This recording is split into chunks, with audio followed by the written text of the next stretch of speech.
वंश का नाश करा दिया होगा, लेकिन चुगली कर वो बंद नहीं करी।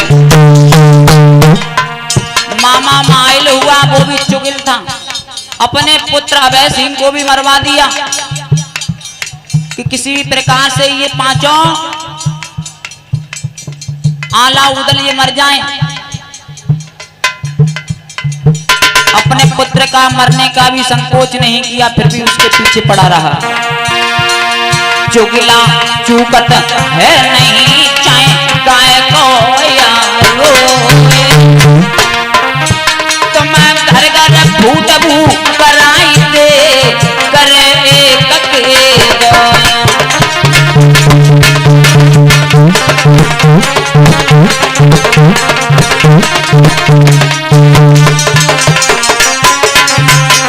अमित चुगलने की बड़ी बेकार नीति है।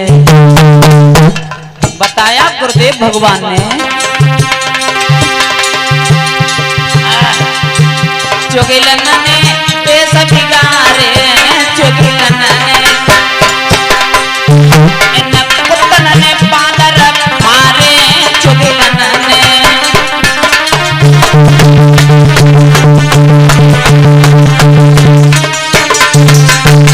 चुगला है ना, जैसे काई ने ताल बिगारे काई ने, तैसे चुगलन ने बादर मारे, चुगलन ने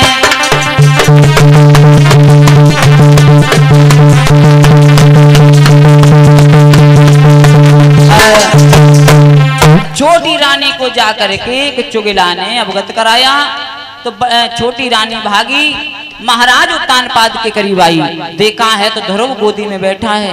देर नहीं की, हाथ पकड़ा और जमीन पे फेंक दिया और कहने लगी, अरे नीच, तेरी इतनी औकात कि महाराज के गोदी में बैठ जाए, इतनी ही शौक थी ना तुझे, तो तूने पहले भगवान का भजन क्यों नहीं किया? अगर भगवान का भजन किया होता तो उत्तम के बदले तूने ही मेरी कोख से जन्म लिया होता। ध्रुव रोने लगा। उत्तानपाद चुपचाप बैठे, आवाज भी मुंह से नहीं निकली। ध्रुव रोने लगा, खड़ा हुआ, वहां से भागता चला आया। मैया सुनीति ने देखा हमारा पुत्र रोता हुआ आ रहा है। मैया ने रोक लिया, बेटा तुम्हें किसने मारा है, क्यों रो रहे हो? ध्रुव ने कलाई पकड़ी मैया की। मैया मैया मैया कहती, ध्रुव बेटा तुम्हें किसने मारा है और तुमने किनका क्या बिगाड़ा है? कहती, मैया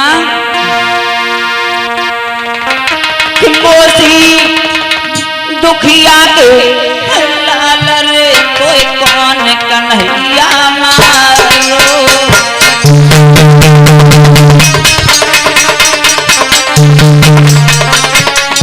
मेरे लाल क्या हुआ, तू क्यों रो रहा है पुत्र, क्या हुआ? मोसे दुखिया के लाल कन्हैया कौन ललाटे मारो।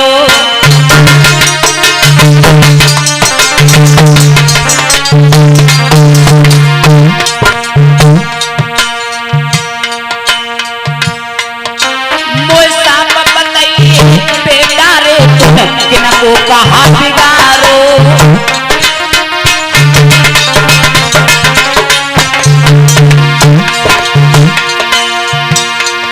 अरे सूखी रोटी खाए खाए तो गला में न पालो रे। तो हाल बताइए मेरे बेटा तो नहीं मारो रे।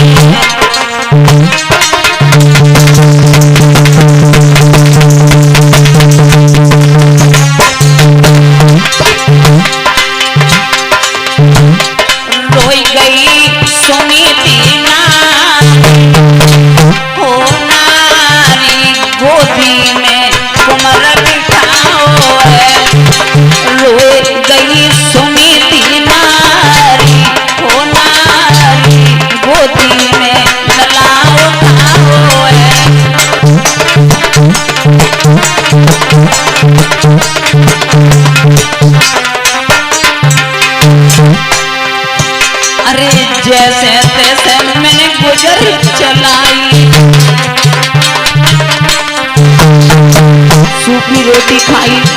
ए तो एक कन्हैया बलवान बनायो, कोई लला मैंने बड़ो बनायो।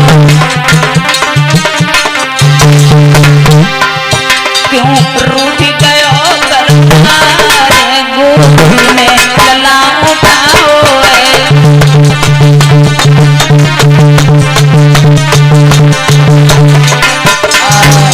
मैया रोने लगी, बेटा किसने तुम्हें मारा है, तुम्हें किसने मारा है?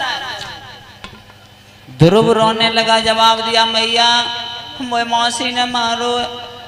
मैया कहने लगी बस मौसी ने मारा इसी में रो रहे हो? बोले मैया मौसी ने मारा, इसका कोई कष्ट नहीं है, इसका कोई खेद नहीं है। बोले फिर क्या हुआ? बोले तुम्हें नहीं मालूम है, मौसी हमें मारती रही, पिताजी हमारे अपने मुंह से कुछ बोले भी नहीं। कष्ट तो इतवास का है कि पिताजी हमें देखते रहे, मौसी से कुछ नहीं कहा। मैया कहने लगी लाल अरे वो तेरे पिता होते तो भला तुझे गोदी में उठा लेते, वो तेरे पिता नहीं है। इतनी बात कही, अपने दिमाग में कैच कर ली ध्रुव ने। मैया क्या कहा, वो मेरे पिता नहीं है? मेरे पिता नहीं है? बोले हाँ बेटा। बोले फिर मेरे पिता कौन है, कहाँ रहते हैं, मैं उनसे मिलूंगा। बोले बेटा तेरे पिता का नाम राम है, ईश्वर है, परमात्मा है, नारायण है। बोले रहते कहाँ हैं? बोले जंगल में रहते हैं, जंगल में। बोले मैया तुम हमें आज्ञा दे दो। बोले क्यों? कि हम अपने पिताजी से मिलने जाएंगे। जवाब दिया बेटा तेरी छोटी सी उम्र है, तू जब बड़ा हो जाए तब भजन करने के लिए जंगल में जाना, अपने पिताजी के दर्शन करना। बोले मैया क्या कहा, बड़ा हो जाऊं? ना जी ना, बड़े तो हो गए, अब हमें तुम आज्ञा दे दो। मैया कहती है लला लला तेरी अबे उमरी बारी, उठे न दूध के दांत।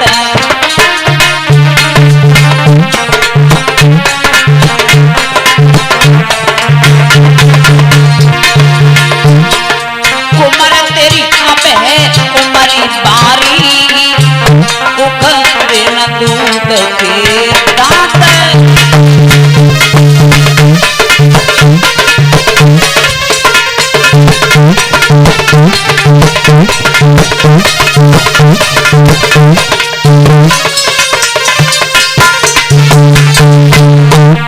बेटा बन में जइयो तो प्राण गमइयो, सुना मेरे लाल तुम जंगल में जइयो तो जिंदा नहीं आइयो।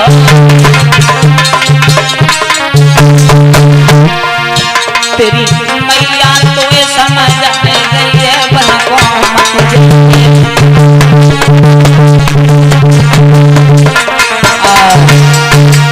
बहुत समझाया, ध्रुव नहीं मान रहा है। अंत में मैया ने कहा अगर बेटा नहीं मानते हो तो चले जाओ।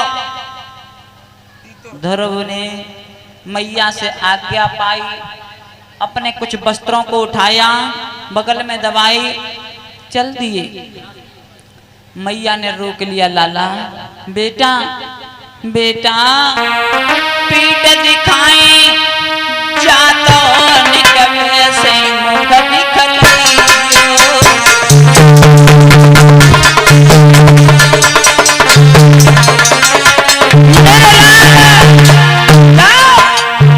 जाओ जैसे जा रहे हो लौट के वापस आना। पीठ दिखाई जात लला, वैसे मुख दिखलाइयो। क्या बूढ़ी मैया को छैया रे तू भूल लला मत जाइयो।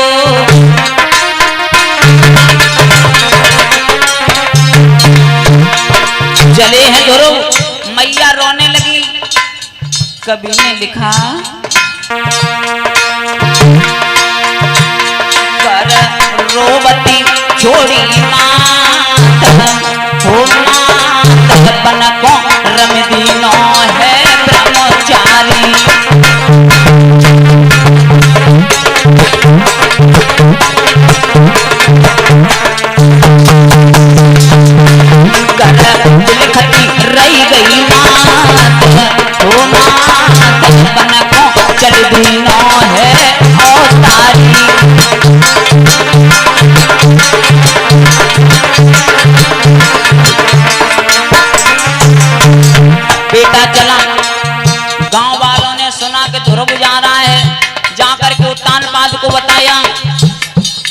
तुम्हारा पुत्र है वो जंगल में भजन करने जा रहा है और तुम्हारी शान तभी होगी, अपने पुत्र को रोक लो।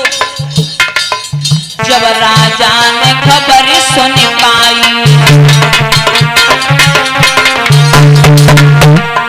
तुरंत ही भेज दे सिपाही, पर धुरव लौट नहीं तो बन है ब्रह्मचारी।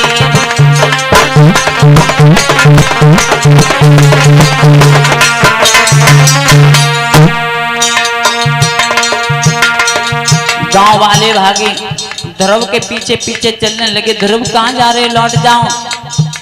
पिता ने कहा है कि जहाँ सूखी रोटी मिला करती है वहां आज गेहूं शुद्ध आटा मिलेगा, सब्जी मिलेगी, लेकिन वन में न जाए। ध्रुव ने कहा जाओ गांव वालों, लौट करके कह दो मेरे पिता से मुझे कुछ नहीं चाहिए। यहाँ तक कि आधे शासन का कहा फिर भी ध्रुव नहीं आया। अंत में पूरा शासन देने के लिए कह दिया, लेकिन वन में न जाए। तो ध्रुव कहते हैं गांव वाले तुम लौट जाओ, लौट जाओ।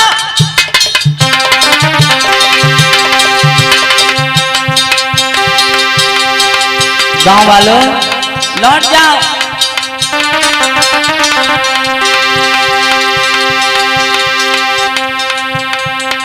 पीछे जइयो सबई लौट कर्म में लिखी हमारे, तुम सब लौट नगर को जाओ, हमारे कर्म लिखी करता।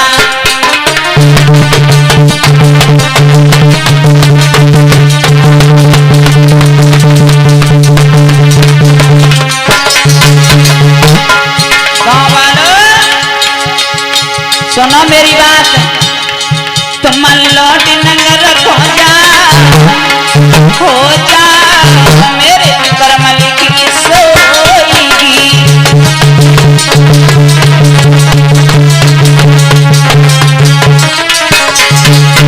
अब हमें वापस लौटाने की कोशिश ना करो, चले जाओ। नहीं, हमें राजपाट कुछ नहीं करना है, केवल हमें तो अपने पिता के दर्शन करने। लौट जाओ गाँव वालों। तुम लौट नगर को हो जा मेरे कर्म लिखी सोएगी।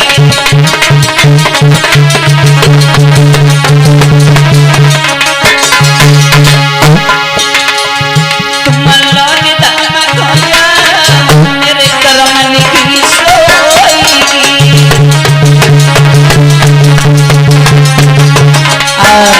ध्रुव वहां से चला गया, चलता चला गया एक जंगल में। नारद ने ध्रुव को भी दर्शन दे दिए। कवि ने लिखा जिसको नारद के दर्शन हो गए उसे भगवान के भी दर्शन हो गए। अंत में सुनीति को भी दर्शन हुए थे, तब सुनीति को जाकर के अंत में दर्शन भगवान के हुए। ध्रुव को जैसे दर्शन हुए, ध्रुव को रोक लिया, जवाब दिया बालक रुक जा। ध्रुव रुक गया। महात्मा जी कहने लगे हैं कहाँ जा रहे हो? बोले कहीं नहीं जा रहे हैं, हम अपने पिताजी को ढूंढ रहे हैं। बोले तुम्हारे पिता का नाम क्या है?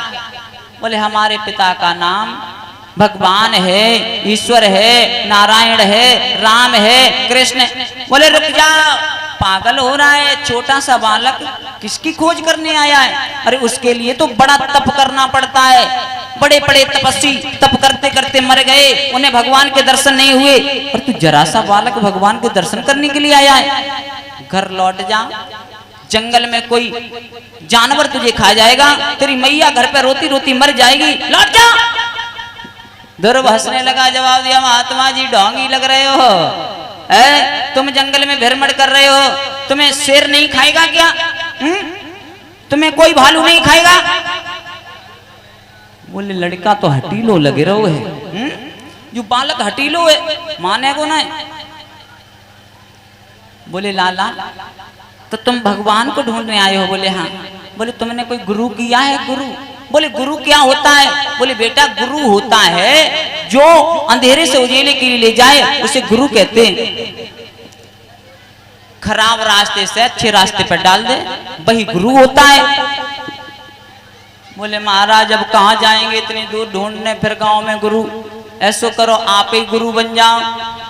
महात्मा जी को, देवर्षि नारद को ध्रुव ने अपना गुरु बनाया, चरणों का स्पर्श किया। उसी समय देवर्षि नारद ने ध्रुव को एक मंत्र दिया, 12 मंत्र, ओम नमो भगवते वासुदेवाय।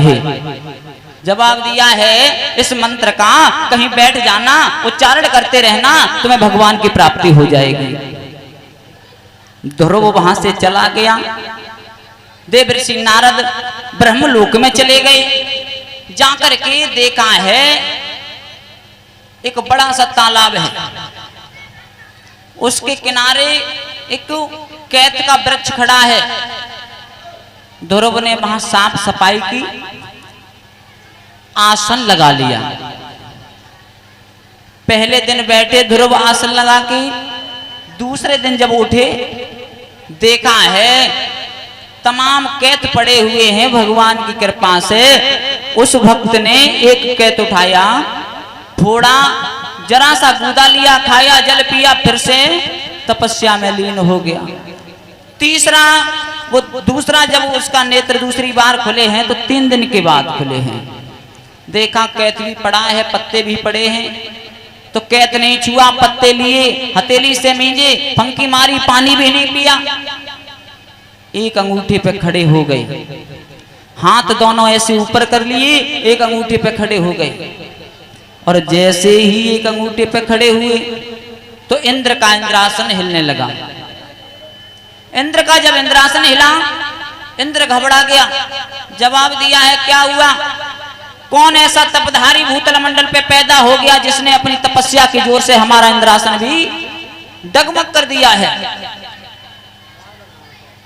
भगवत श्रोताओं, इसी के बीच में संतोष सक्सेना जी 51 पुष्पमुद्राएं देकर के सम्मानित कर रहे हैं। सुख शांति समाज में सम्मान प्राप्त होता रहे, लंबी दिन बनी रहे।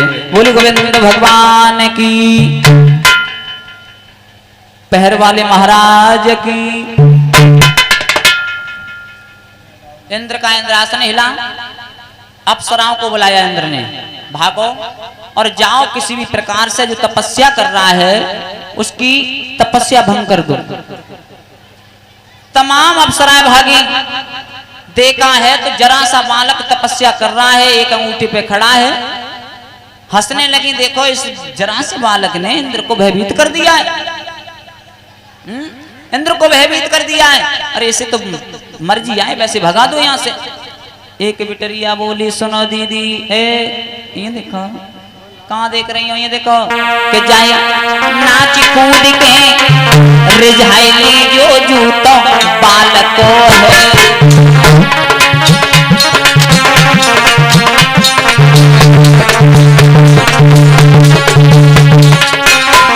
देखो इंद्र भी घबरा गया जरा से बालक से, ऐसे जी आए वैसे भगा दो उधर। जाए जाए नाच कूद के भगाई दी जो जूतो बालको है।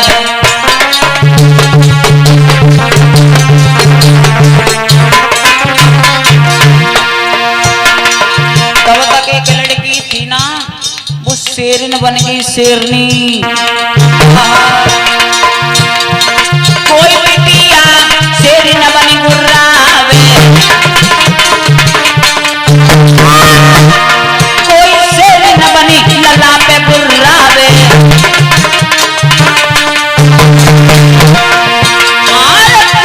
धुर बनाए पलक उभारे, जबकि कैसों समान डिगाई वो जूतो बालको है। जाए नाच कूद के भगाई जो जूतो बालको है।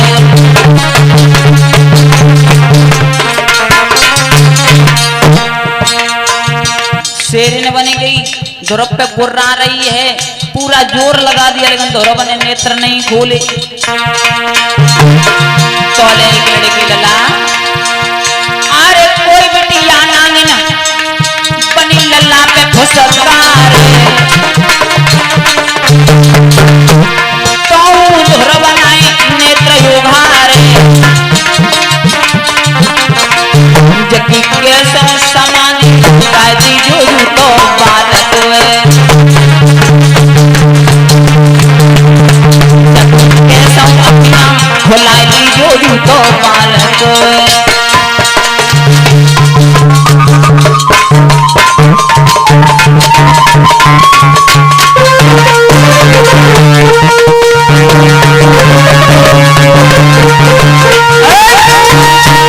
किसी भी प्रकार से इसके नेत्र बना लो। अप्सराएं नाचती रही, अंत में हार मान गई। ध्रुव ने नेत्र नहीं खोले और अप्सराएं भागी, पहुंच गई वहां जहां इंद्र का इंद्रासन लगा हुआ। बोले प्रभु मेरे बस की बात नहीं है, जरा सा बालक है लेकिन नेत्र नहीं खोलना है। घबरा गया, कोई भगवान का भक्त है। और इधर धीरे धीरे समय ज्यादा हो गया, यहां तक कि नारायण भगवान का शेष नाग भी दहलाने लगा। विष्णु भगवान लेटे हुए थे, घबरा गए। नारद को पास में बुलाया, नारद क्या हो रहा है जमीन पे, इस भूतल मंडल पे क्या हो रहा है। नारद कहने लगे पिताजी थोड़ी देर और रुके रहो, सब कुछ होने वाला है। बोले क्या हुआ। बोले तुम्हारा भक्त नीचे तुम्हें बुला रहा है। बोले हमारा भक्त। बोले हाँ। लक्ष्मी मैया पैर दबा रही थी, लक्ष्मी जी को दूर हटाया कि तुम दूर हो जाओ, अब मुझे रुकना नहीं है। उसी समय विष्णु भगवान ने आरे करी गरुड़ सवारी रे और भूतल मंडल पे आए।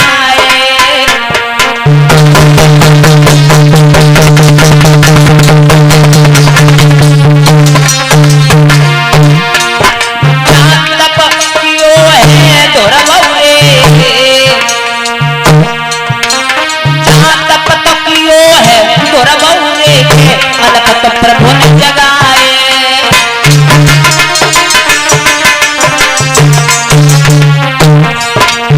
मेरे भैया भगवान ने देर नहीं की, गरुड़ की सवारी की, भूतल मंडल पे आ गए। जहां ध्रुव खड़ा हुआ है सामने आए, देखा ये तो हमारे ही लेख में लीन है। भगवान ने हाथ से अपनी प्रतिमा को खींचा, ध्रुव हाय राम कह के जमीन पे गिरना चाहा, भगवान ने अपनी गोद में उठा लिया। बोली नारायण भगवान की।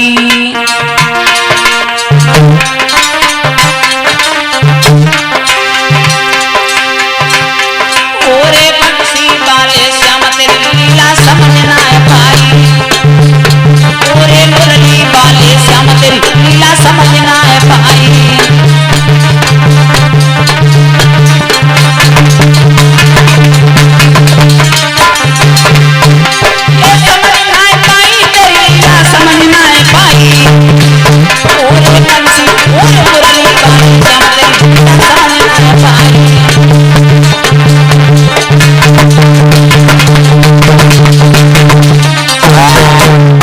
आज ध्रुव को गोद में उठा लिया है। ध्रुव ने नेत्र खोली, जो आंखों में भगवान की मूर्ति दिखाई नजर पड़ रही थी, नेत्र खोलने के बाद वही चतुर्भुजी भगवान नजर आए।